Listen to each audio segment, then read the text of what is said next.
सोलापूर शहर पोलीस पथकाची दमदार कामगिरी। मंगळसूत्र चोरी करणाऱ्या गुन्हेगारांना अटक करण्यात गुन्हे शाखेच्या पथकाला यश आले आहे।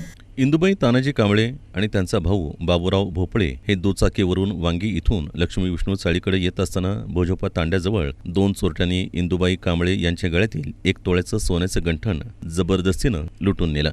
या प्रकरणी 2 आरोपींना शिताफीनं ताब्यात घेण्यात शहर गुन्हे शाखेच्या पोलिसांना यश आलं आहे। आदित्य रमेश कोंडदे वय वर्ष 19 राहणार 377 हत्तोरे वस्ती सोलापूर आणि पृथ्वीराज श्रीशैल पुजारी वय वर्ष 19 राहणार 65 सैफुल अशा या 2 संशयित आरोपींची नाव असून त्यांच्याकडून सोन्याचा ऐवज आणि गुन्ह्यात वापरलेली दुचाकी देखील जप्त करण्यात आली आहे। ताब्यात घेतलेल्या या दोघांना न्यायालयात हजर केलं असता न्यायालयीन कोठडीत त्यांची रवानगी करण्यात आली आहे।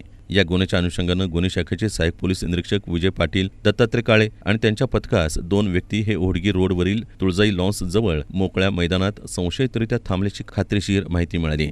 त्या आधारे आदित्य कोंडदे आणि पृथ्वीराज पुजारी या दोघांना पोलिसांनी ताब्यात घेत सोन्याचं गंठण आणि गुन्ह्यात वापरलेली मोटरसायकल ताब्यात घेतली।